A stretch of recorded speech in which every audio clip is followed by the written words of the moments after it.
The question is, some. I've heard some seasoned lenders say that they always require a personal guarantee from their borrowers. Some say it's not necessary. What do we think? Well, personal guarantees are pretty much worthless in most cases. Jonathan's cracking a smile over there. Yeah, we Um, always have it. Always the saying is, uh, all personal guarantors have one thing in common: they don't what's pay. that? They don't pay. Um, and it's not that they wouldn't pay on the loan. It's that if you have to rely on your personal guarantee, the the time, effort, and money that it will take to enforce that most times outweighs the benefit because you can freeze bank accounts and stuff like that, Mhm. but typically unless there's like fraud or something like that, odds are if the project has failed and your guarantor isn't paying you, they don't have any money. So freezing their accounts is probably not, going to recoup your losses. So, Right. there are a lot, like, it allows a lot of leverage, allows a lot of different maneuvers that you can do legally. Um, and it's also it's a psychological factor as well. But, but, I've only seen a personal guarantee in the last 10 years pursued once, and it ended up costing more to pursue to get that the money recouped from the personal guarantor than if they would have just walked away from the deal and cut their losses. Yeah. Best case scenario, you can put, liens across whatever they own. And, if they go to sell something, you might get a piece of that. Yeah. But you're exactly right. So why doesn't everybody offer non-recourse loans in that case? Because that's Well, really the point, right? let me throw my 2 cents in there. Okay.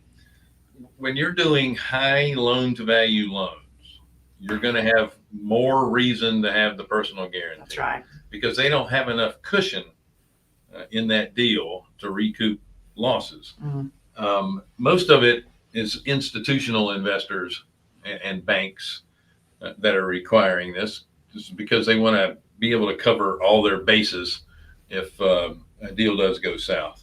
When you're dealing in loans like we do, Mm-hmm. we have enough cushion, and the only time we would ever pursue somebody for a personal guarantee is if they maliciously damaged and took stuff out of the property that they shouldn't have, and again, purposely. And really, are we going to get any money out of it? No, we're doing it for spite because they were being butts, and we're going to be a butt right behind them. Yeah. That's the only Eye reason for an you do it. eye, tooth for a tooth. Well, that's the only thing. If someone does that, slapping judgments, liens across all their properties. Here's the thing: is there things that we can do to make your life very difficult? With if you sign a personal guarantee and you're malicious about how you exit the property, yeah, absolutely. We can file judgments, liens in every county that you do Mhm. business in. We can pay an attorney to freeze all the bank accounts that are tied to those LOCs, even your personal accounts. Yeah, we could, will that stop? Like, is that the end all be all? No, we live in a world where there's always ways around things, but Right. we could make it very, very difficult. And, that's one of the things you have to quantify as the lender is going to that level to make it difficult for that person, going to make the deal more equitable for you as the lender.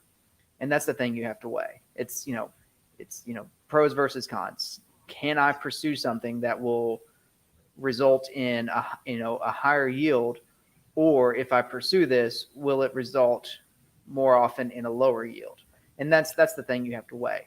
And personally, I'd rather have to weigh that option than not have that option to weigh. So I just collect. I I will just always collect get a poop personal from the guarantee. farm. Yeah, you're right. I Yeah. just collect poop from the farm and mail it to them in a nice little package. Yeah. Well, as a lender, one of the sayings that I like is, as a lender, we like options, not obligations. Mhm. So if I do a non-recourse loan, I am obligated to not be able to pursue you. If I do a full recourse loan, I have the option to pursue you. So Right. when you are setting something up, I will say it again, give yourself options, not obligations. Right. And, Right. and Well at the said. same time, if you're a borrower and you're concerned about being personally responsible, I wouldn't worry too much about it. Again, the only time you're ever going to be pursued is if you've done something malicious. And if you don't intend to be a butthead and do stuff that's malicious, then there's not really any worry. In our business specifically, if you're doing conventional loans where you're at 95% loan to value, you're going to have to sign it regardless. And you may have somebody that would pursue that. But again, as long as you're not being malicious in how you leave the property, Right. You don't have to worry about a personal guarantee. It costs them more money than it's worth in the first place. That's right. Malicious means don't go dark, have Yeah, let's- communication, all of that good stuff, right?